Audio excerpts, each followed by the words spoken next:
Bapak, Ibu, dan saudara-saudari yang terkasih dalam Tuhan. Setiap tahun kita merayakan Pekan Suci yang diawali dengan Minggu Palma. Dan setiap Minggu Palma kita merenungkan sengsara Tuhan.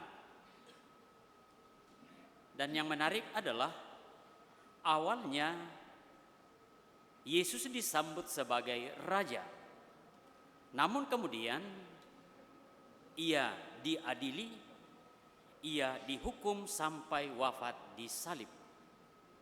Itulah peristiwa yang dialami oleh Yesus. Apa yang terjadi di sana? Dalam peristiwa itu, Yesus menanggalkan kealahannya. Dia adalah Allah, tetapi dia menanggalkan kealahannya itu supaya ia boleh menjadi sama dengan manusia dan kemudian bisa dengan baik mengantar manusia untuk menjadi manusia yang baru.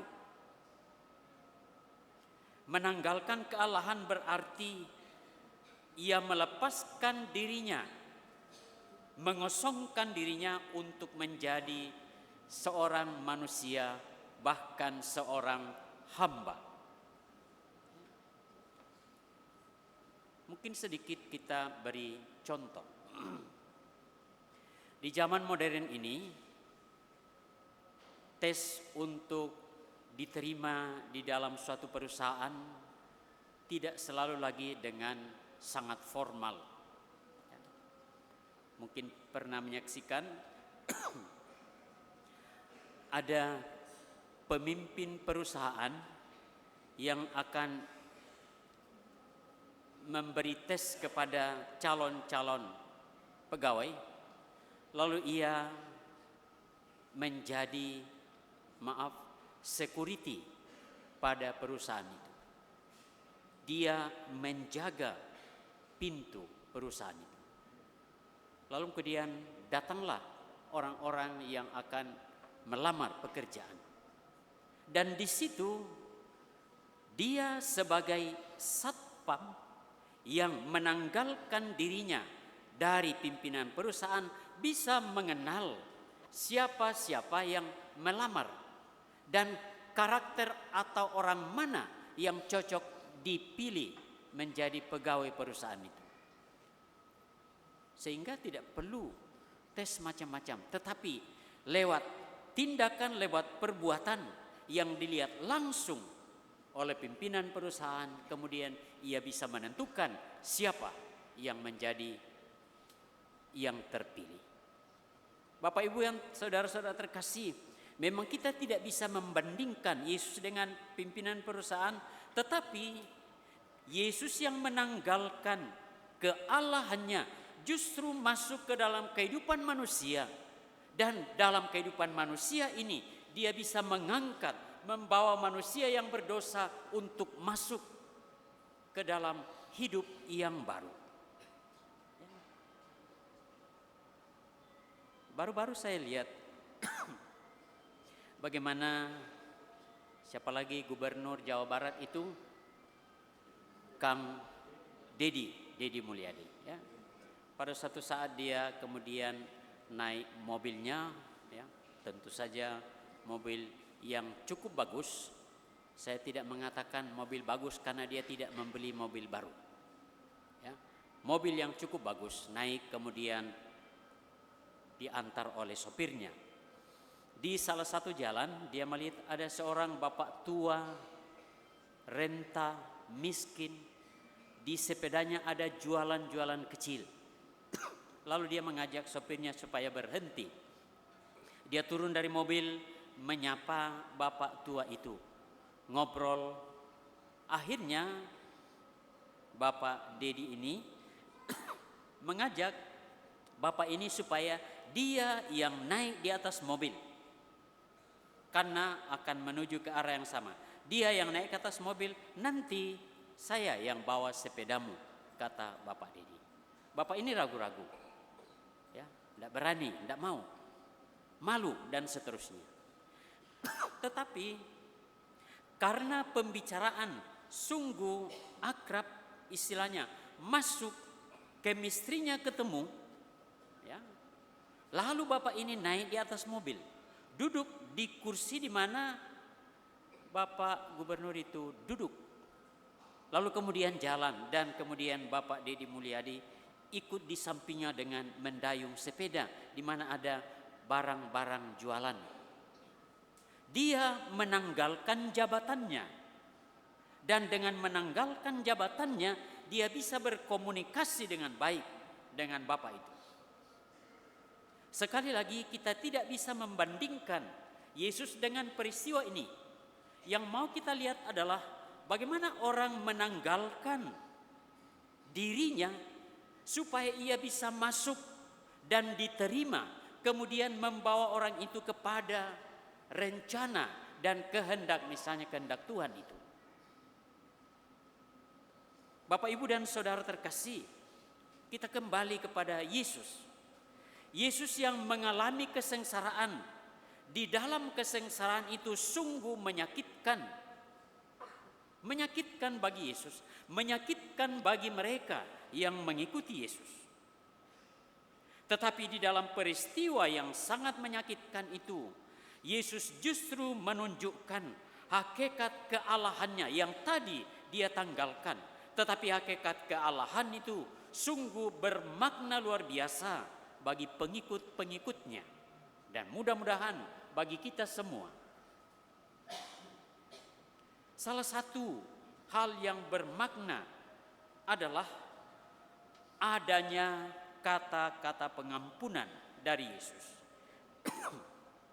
Ia mengucapkan kata-kata pengampunan dengan penuh kelembutan dan kemurahan hati. Ya Bapa, ampunilah mereka, sebab mereka tidak tahu apa yang mereka perbuat. Kata-kata pengampunan yang sungguh membesarkan hati untuk mendengarkan dan untuk mengikuti Dia. Mereka tidak tahu apa yang mereka perbuat. Ini mungkin harus hati-hati ya. Jangan-jangan kita suka berbuat salah lalu kita sering mengatakan itu, bahwa ya saya tidak tahu apa yang saya perbuat, padahal sudah tahu. Ya. Mesti masuk lebih jauh ke dalam apa yang bermakna yang disampaikan dalam kealahan Yesus itu. Dan lihatlah, pengampunan Yesus justru terjadi dalam situasi hujatan, dalam situasi ia diejek, dalam situasi ia ditolak, tetapi di situ pengampunan terjadi. Yesus menerima penghinaan, tetapi Yesus dengan penuh kesadaran menegaskan dengan sikapnya agar manusia yang berdosa, manusia yang menghina Dia, manusia yang mengolok Dia keluar dari jalan yang lama dan kemudian masuk ke dalam hidup yang baru. Jalan baru itu adalah jalan menuju keselamatan. Yang berikut, peristiwa sengsara itu juga membawa kedamaian. Ya. Lihatlah, ada Pilatus dan Herodes dalam bacaan Injil tadi. Mereka ini penguasa yang tidak ketemu karena masing-masing mau berkuasa. Tetapi pada saat Yesus menghadap mereka, justru mereka menjadi bersahabat untuk mengadili Yesus. Ada perdamaian politik di sana. Dan saya kira perdamaian politik ini masih sangat kental terjadi di bangsa ini ya. Segala hal bisa ditinggalkan karena ada perdamaian politik. Tetapi hasilnya apa? Hasilnya tidak membawa bangsa ini cepat keluar dari masalah-masalah yang terus terjadi. Korupsi dan seterusnya. Terus menggerogoti bangsa ini justru karena perdamaian politik ini tidak menjadikan manusia baru, tetapi menjadikan jalan baru bagi kelompok-kelompok untuk meraup kekayaan bangsa ini menggunakan hak-hak politik itu. Bapak, Ibu, dan saudara terkasih, ia menyembuhkan dan mendamaikan relasi politik yang rusak antara Herodes dan Pilatus yang mengadili dia. Hal lain, ia menyembuhkan telinga hamba imam besar yang dipenggal Petrus, tanda bahwa ia mendamaikan pendengaran manusia yang dipenuhi hasutan dan berita palsu. Bapak, Ibu, dan saudara terkasih, di zaman modern ini dengan alat-alat canggih itu, mungkin kadang-kadang telinga kita harus dicubit ya. Tidak usah dipenggal, nanti malu. Tapi dicubit. Mengapa harus dicubit? Kadang-kadang kita lebih butuh untuk mendengarkan hal-hal yang sepintas mungkin baik didengar, tetapi membuat kita lupa banyak hal dalam kehidupan kita, termasuk kehidupan beriman kita. Telinga kita harus dicubit, atau istilah kitab suci harus dipenggal, supaya kita didamaikan dengan diri kita, didamaikan dengan apa yang harus kita dengar, supaya kita bisa menjadi manusia baru, tidak tinggal di dalam kehidupan yang lama kita. Ia pun menasihati wanita-wanita Yerusalem yang menangisinya. Apa artinya?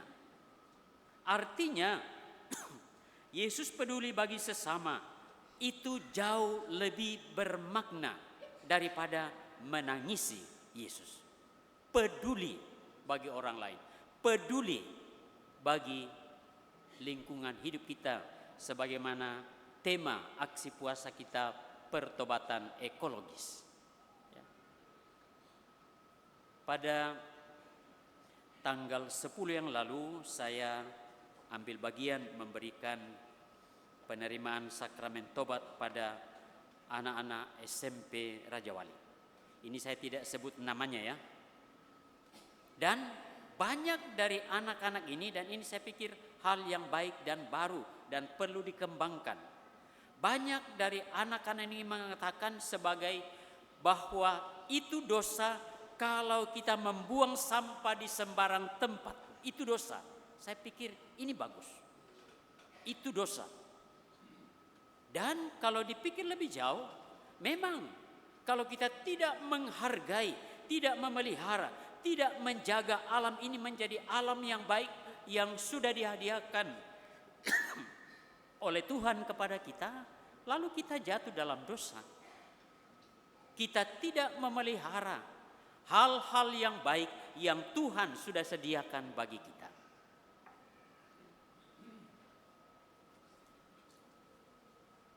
Hal berikut, ada kemenangan mutlak atas kegagalan, dan itu terjadi melalui kematian. Ini peristiwa yang luar biasa. Karena kematian, lalu ada kemenangan, dan kemenangan itu adalah kemenangan mutlak atas kegelapan. Digambarkan oleh penginjil Lukas, ada peristiwa ajaib. Pada saat itu matahari gagal memberi sinarnya, dan kemudian robeknya tirai Allah. Peristiwa itu menggambarkan bahwa Yesus adalah sumber keselamatan yang baru, dan kemudian bisa menggantikan hidup manusia yang lama yang ditutupi oleh kegagalan dosa. Dan di sana kita bisa melihat kemenangan yang mendatangkan pertobatan. Seperti kepala pasukan, dia mengatakan Yesus tidak bersalah. Itu ada kemenangan di sana. Yesus tidak bersalah. Atau orang banyak yang kemudian pergi. Mereka pergi satu demi satu sambil memukul dada karena menyesal. Di sana ada kemenangan. Mereka meninggalkan kegelapan hati dan kemudian memperoleh kemenangan. Hati mereka, perasaan mereka, pikiran mereka kemudian diperbaharui dan mengakui Yesus. Bapak, Ibu, dan Saudara terkasih, mari kita semakin percaya, semakin mengakui Yesus yang bangkit ini dalam kehidupan kita. Mengakui bukan berarti mengetahui, memahami, membaca dalam Alkitab. Mengakui berarti kita merubah hidup kita yang lama supaya semakin menjadi baru di dalam Tuhan, di dalam Yesus.